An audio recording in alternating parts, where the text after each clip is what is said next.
Assalamualaikum warahmatullahi wabarakatuh. Jumpa lagi dengan saya Mr. J. Kali ini kita kedatangan seorang yang sangat fenomenal bidangnya. Dia juga seorang seniman. Oke, kita akan membahas astral projection. Kita akan mendatangkan ahlinya. Coba nanti kita tanya-tanya bagaimana tentang yang dinamakan astral projection itu seperti apa. Oke, kita panggil seorang legend dan juga di bidangnya. Kia Legend. Selamat datang. Selamat datang. Gimana kabarnya Om Giat? Ya, baik-baik saja. Alhamdulillah tidak ada aras atau apapun. Waras. Rahayu itu ya. Ya. Amin amin. Dengan terbudi. Alhamdulillah. Pangestu panjenengan sekeluarga juga diberikan. Amin. Oke, bagaimana kok sudah nyampe sini? Nah, tadi loh datangnya ke sini itu kira-kira berapa jam? Katanya kan Anda seorang petualang. Saya menggari orang-orang atau ngerti-ngerti ya. Pokoknya jadi gaya luweh, jadi gaya kurang. Biasa kayak wong kuwi. Ya mlaku, ya kadang berangkang, ya kadang numpak sepeda. Untuk urusan spiritual ya, menurut Anda itu yang disebut dengan astral projection ataupun meraga sukma, gimana? Apa masih pertanyaannya? Wabut. Nah, hari ini kan sering ada pertanyaan dari rekan-rekan yang ada di rumah ataupun rekan-rekan yang ada di mancanegara itu sering tanya, Mas J, yang disebut dengan astral projection atau yang disebut dengan meraga sukma itu apa tau? Wah, aku ya bingung lek nyaur wong aku untuk bidangku tentang itu. Hari ini mumpung jenengan sudah datang di sini ya mbok diberikan penjelasan yang sangat detailnya gitu. Ya, kalau kita mau bicara tentang astral projection atau dalam kasanah Jawa ini ya lebih mereka lebih memakai dengan sebutan meraga sukma. Kalau era milenial ini memakai istilah bahasa dengan bahasa astral projection. Jadi bukan pelepasan ya apa ya, semacam pergeseran antar dimensi lah. Di dalam tubuh manusia itu kan ada banyak lapisan tubuh energi. Iya, banyak sekali lapisan-lapisan energi di dalam tubuh manusia. Ini sebenarnya berkaitan erat dengan kalau orang zaman dulu mengatakan mandala, cakra. Kemudian karena pada saat ini terutama anak-anak muda milenial ini banyak sekali yang istilahnya berminat di bidang itu, maka kita menyesuaikan diri. Kita menyesuaikan diri dengan memakai istilah psikologus. Jadi psiko itu jiwa, logos itu wadah. Jadi wadah pengelolaan jiwa. Kalau mbah-mbah kita zaman dulu, terutama kasanah Hindu, ini lebih memakai istilah cakra. Kalau sekarang milenial ya lebih memakai istilah psikologis. Jadi pusat-pusat energi. Cakra itu kan pusat-pusat energi dalam tubuh manusia. Dan sementara yang kita kenal ini di dalam tubuh manusia itu ada 7 cakra mayor. Sebenarnya cakra itu banyak sekali jumlahnya. Iya, saya dengar itu kan juga gitu. Yang dinamakan cakra itu kan tidak cuma 1, 2, 3 atau gimana kok. Banyak macam jenisnya itu mungkin dari salah satunya bisa ratusan. Bahkan yang kita secara ilmu pengetahuan itu ada yang menyebut bahwa cakra di dalam tubuh manusia itu ada 366 cakra, titik cakra. Itu terdiri dari cakra mayor, 7 cakra mayor, dan selebihnya atau sisanya itu cakra minor, terletak di seluruh titik-titik tubuh di dalam manusia ini. Gitu. Tapi karena kita tidak mungkinlah satu persatu mengelola cakra atau psikolog itu satu persatu sejumlah itu, sejumlah ratusan itu, maka kita langsung perhatian saja pada 7 cakra mayor yang seperti kasana Hindu, cakra dasar atau cakra muladhara yang letaknya di tulang ekor atau di antara anus dan dubur. Ini letaknya atau area cakra dasar di situ. Itu disebut sebagai cakra akar atau root cakra atau cakra muladhara, cakra pusat, cakra awal. Kemudian yang kedua naik lagi, ini cakra swasthistana. Ini letaknya di 2 jari atau 3 jari di bawah pusat. Ini cakra tatin namanya. Ini cakra seks, sesuatu yang berhubungan dengan seks, seksualitas, kreativitas dan sebagainya. Kemudian di atasnya ada lagi cakra manipura. Ini letaknya di perut, pusat di pusat. Kemudian di atasnya lagi ada cakra anahata atau cakra jantung. Jadi letaknya di tengah dada sini. Kemudian di atasnya ada cakra visuddhi atau cakra tenggorokan. Ini letaknya di titik ini. Kemudian di atasnya lagi ada cakra ajna. Ini di tengah otak. Di atas lagi ada cakra sahasrara. Ini di ubun-ubun di atas kepala sini. Sebenarnya astral projection ini sangat berkaitan sekali dengan optimalisasi atau aktivitas cakra-cakra tersebut, cakra tersebut. Meskipun banyak sekali kemungkinan bahwa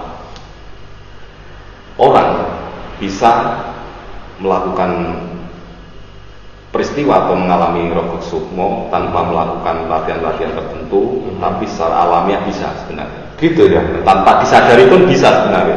Tanpa disadari mungkin lewat tidur kemudian bermimpi. Gitu. Soalnya itu sebenarnya aktivitas cakra-cakra, terutama di cakra ajna di tengah kepala ini. Jadi hubungannya kalau kita meraga sukma itu sebenarnya yang lebih pada saat itu yang lagi optimal, yang lagi meletek istilahnya, punya kendaraan lebih jauh, ini sebenarnya di cakra ajna. Oh gitu ya. Itu bisa dipengaruhi oleh aktivitas keseharian kita sebenarnya. Karena mungkin konsentrasi yang berlebihan, melakukan aktivitas yang pikiran ya, ini yang berlebihan sehingga kelenjar pineal kita mau tidak mau dibawa dalam perhatian yang lebih gitu ya. Akhirnya apa? Akhirnya ketika kita tidur kita masih terjaga, punya kesadaran lebih di cakra ajna.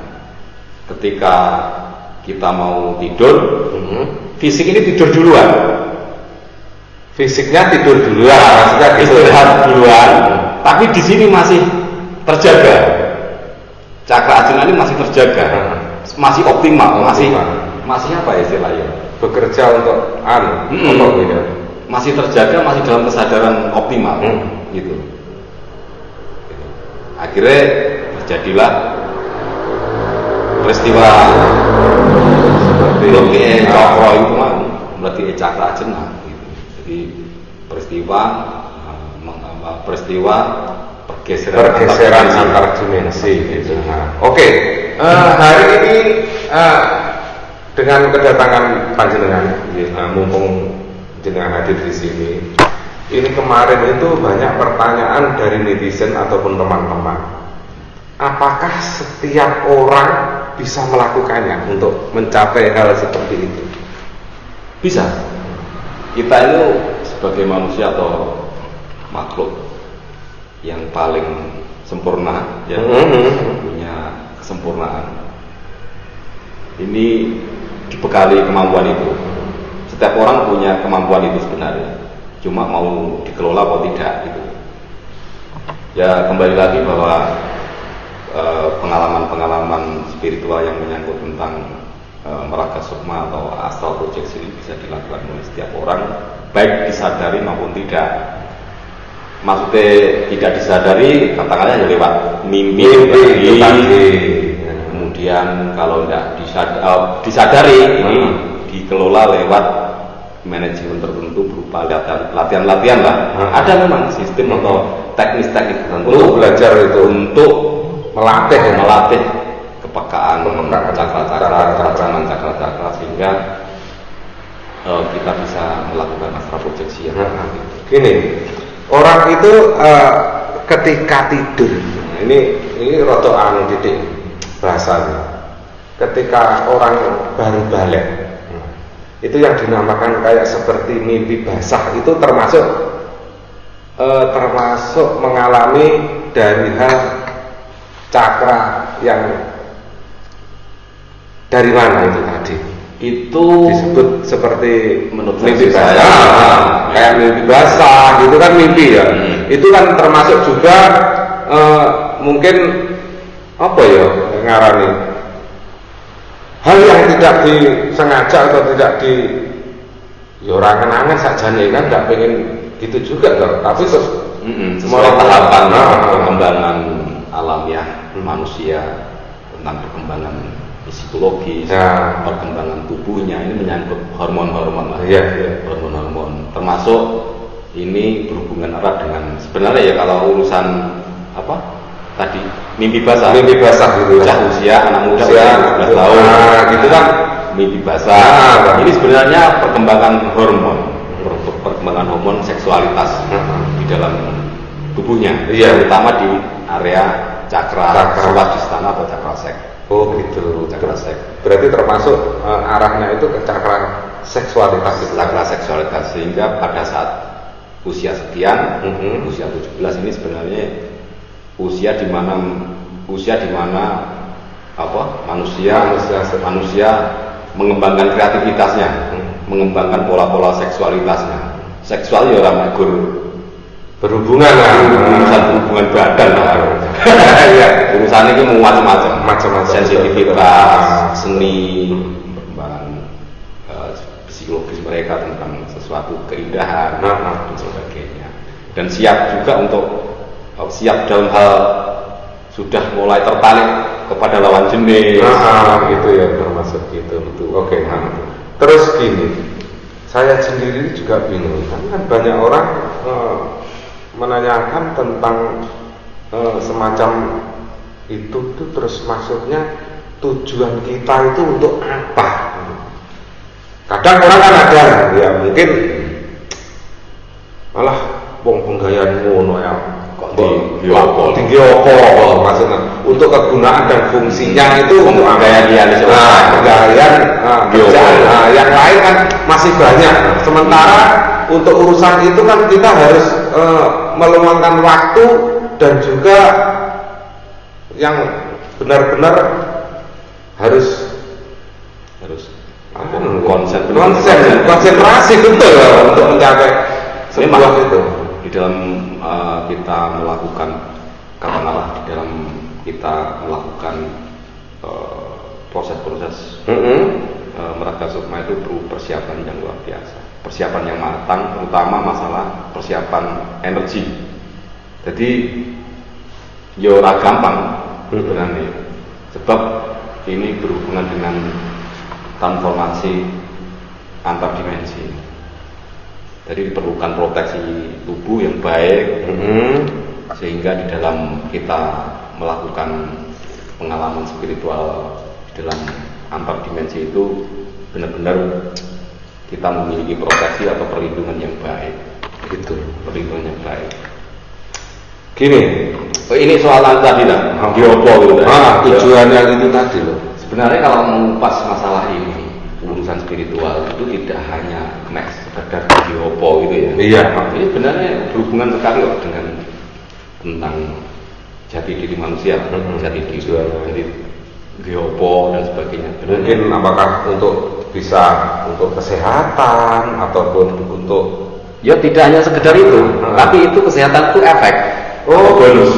Jadi setelah kita melakukan pengalaman spiritual, termasuk itu kan tidak terlepas dari meditasi sebenarnya. Iya.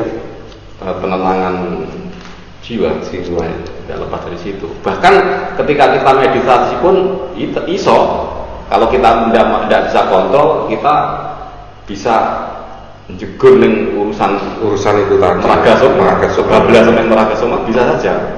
Kalau bisa terjadi. Kalau kita pun tidak punya kontrol gitu. Meditasi keturun terus akhirnya bablas. Ya Meraga Sukma sampai teko Kalimantan, Irian, teko endi-endi bisa terjadi. Bisa terjadi. Bermacam-macam. Tergantung individu nih. Tergantung individu persiapannya sematang apa. Gitu. Itu saya pernah dengar juga. Itu dengar dari cerita orang tua zaman dulu.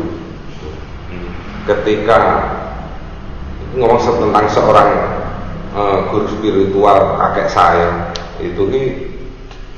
kakek saya itu bilang bahwa tahu meromoni kiai, padahal kiai ini ngomah. Tapi kok ada seorang teman kakek saya yang lainnya, itu pas waktu umroh katanya kok ketemu di sana. Padahal waktu itu kakek saya bersama kiai itu. Apakah yang dimaksudnya kakek saya itu termasuk itu Meraga Sukma itu apa benar itu kayak gitu loh? Ya bisa disebut itu juga. Bisa disebut melakukan proses Meraga Sukma atau astral projection. Itu ya bisa disebut itu. Ya gimana ya? Setiap orang atau setiap individu itu punya pengalaman spiritual yang unik dan berbeda-beda satu dengan yang lain. Jadi untuk kadang-kadang kita mau menjelaskan soal urusan spiritual kan angel. Masalah bahasa sing pengalaman yang nggak bisa kita wakili dengan kata-kata atau ini soal rasa. Bahkan tahapan-tahapan itu pun dalam melakukan proses itu pun tiap orang juga tidak sama. Soalnya apa? Niteni rasa utawa ngapalne rasa. Wi lera kerep latihan, kerep niteni lan ngapalne karo ngrasane. Wi yo ndak iso tekonggon. Dan kualitas ketajaman penglihatan kita ketika kita melakukan astral projection pun sebenarnya berkaitan dengan urusan keikhlasan, kesabaran. Nah, itu yang saya maksud, itu kan gitu. Jadi kan nggak setiap orang itu bisa melakukannya. Jadi ketika kita itu semakin sumeleh, ini energi kita tuh semakin besar. Tingkat kecerdasan, tingkat ketajaman ini semakin kuat. Jadi mungkin ketika kita awal-awal belajar mungkin ada banyak rasa khawatir, takut, nanti gimana ndak iso balik dan sebagainya, digawa makhluk halus, tersesat rono-rono. Nah, terus gini, pertanyaan berikutnya itu gini, apakah hal yang disebut dengan Meraga Sukma itu bisa dipelajari dan caranya bagaimana? Waduh, ini kan wabet. Karena kita yang bahas tentang itu, yang sekalian kita biar bermanfaat bagi para pemirsa di rumah ataupun di mana saja, gitu. Kita kan sebenarnya menghendaki pengalaman Meraga Sukma atau astral projection itu bisa kita lakukan dengan aman loh. Maunya kita kan ya harus aman, sesuai tujuan juga gitu loh maksudnya ini. Ya itu tidak mudah juga, tapi kita diperlukan latihan yang benar-benar konsisten, latihan yang benar-benar tekun, terutama yang saya pesankan adalah pengoptimalan cakra-cakra itu. Ini sangat menunjang sekali. Jadi yang bisa memproteksi diri kita, yang bisa memagari diri kita ketika kita melakukan astral projection ini sebenarnya dari optimalisasi cakra-cakra kita. Gini, sedikit ini. untuk caranya sedikit saja, untuk caranya agar Banyak, banyak pemirsa sekali. itu biar tahu itu caranya sedikit kan. Contoh kecil gitu. Mas, apakah kita harus melalui tahapan-tahapan seperti meditasi dulu atau mungkin gimana gitu? Tahapan-tahapan pertama yang harus kita lakukan ketika kita mau belajar merogoh sukmo bahasanya gimana? Untuk caranya sedikit saja. Itu tadi kembali kepada kadang-kadang ngeten iki nggih. Kados dengan niko, tiba-tiba ketemu karo kanca ngekei versi lain tentang cara ya atau pengetahuan tentang Meraga Sukma. Dengan ketemu saya, ini juga saya punya cara sendiri, kan gitu. Memang gitu ilmu banyak sekali macamnya dan banyak sekali caranya untuk menuju ke sana. Seperti kita mau ke alun-alun itu aja kan banyak jalan menuju alun-alun, nggak harus lewat sini, nggak harus lewat situ. Untuk yang versi jenengan itu sedikit ilmu yang bisa untuk belajar menuju ke sana atau Meraga Sukma itu caranya sedikit ya. Kita kembalikan lagi soal latihan-latihan ya. Ya, latihan itu kan tidak hanya latihan berupa latihan secara teknis, secara fisika gitu ya, secara fisik gitu. Tetapi latihan ini juga menyangkut masalah latihan rasa. Jadi latihan menghayati tentang suatu kejadian. Bahkan ujian hidup, masalah yang kita terima setiap hari, baik itu dalam tingkat sing sulit sampai yang terendah. Ini lek iso tetap dalam kondisi kesadaran gitu, dalam kesadaran bahwa ini semua untuk meningkatkan kualitas spiritual kita menuju yang lebih baik, kedewasaan yang lebih baik. Ini juga sangat membantu kedewasaan ini. Bagaimana kita bersikap terhadap suatu masalah, gitu. Penyelesaiannya piye, dengan kesabaran, dengan keikhlasan menerima segala sesuatu. Ini cukup membantu. Nah, di sisi lain kita harus melakukan latihan-latihan bersifat teknis. Mungkin latihan-latihan pernafasan. Latihan pernafasan ini kalau bagi saya, kalau kita tujuannya ingin melakukan astral projection, ya itu tadi optimalisasi cakra-cakra dulu. Latihannya seperti itu dulu. Jadi dari cakra yang ini belum kundalini, aku nggak wani ngomong kundalini ya. Ngomongnya sing ringan itu keduren gitu. Ya, jadi kena diomong tapi nanti dulu di sesi lain didatangkan lagi ya. Seorang dragon didatangkan lagi, kita tanya yang lebih masuk ke dalam lagi. Jadi latihan pernapasan, nanti saya kasih tahu teknik pernapasan ya untuk menghimpun energi, menyuplai energi kepada cakra-cakra yang kita butuhkan untuk melakukan astral projection. Terus selanjutnya itu apakah bisa dialami secara tidak sengaja? Bisa. Sampai tahu lindian. Lindian. Sebenarnya apa ya, antara mimpi karo turu tidur tapi yang tengah-tengah. Ngarani apa ya, lindian bahasa apa jenenge masa-masa transisi antara masa-masa transisi itu sebenarnya bisa alam itu bisa dimanfaatkan. Jadi pas ketika lindian itu bisa kita manfaatkan untuk melakukan astral projection. Tapi pada saat itu kita kan nggak siap. Kita waktu itu kita enak-enaknya tidur atau enak istirahat. Itu nanti lindian itu kan tiap orang nggak sama gejalanya. Iya. Mungkin ada angin, seperti ada gemuruh angin, seperti ada hujan lebat, terus tiba-tiba nggak bisa digerak-gerakkan, gitu. Pada saat itu, kalau kita pada saat itu kan nggak mungkin ada kecemasan atau kekhawatiran. Kita terus nih, aku langsung berusaha untuk sadar, bangun kan ngono. Tapi kalau kita berkeputusan untuk nerusne rasa iman, ngetutne rasa iman, ya wis nek ngono tatune rasa iki kaya apa to. Bismillah tatune dengan keikhlasan, dengan kesabaran, ngenteni reaksine kaya apa, itu bisa. Gitu ya. Oh, nanti Anda melek itu yes apa sing tok gerak kaya cepot itu. Kaya lepas. Itu untuk setelah kita mencapai untuk tahap-tahap pembelajaran ataupun kita akan menuju ke, tapi itu mau bahaya Mas. Nah ya itu yang mau saya tanyakan.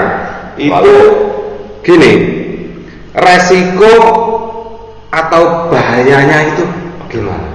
Bahayanya mergo awake dhewe berangkat tuh orang gue bekal. Wah lah itu terus orang gue bekal yang jelas.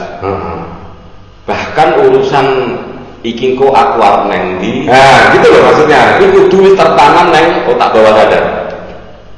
Sebelumnya harus tertanam dulu berarti. Kita harus memberikan afirmasi kepada diri kita. Kalau orang di modal itu iso wacok ngendi berarti. Ngendi.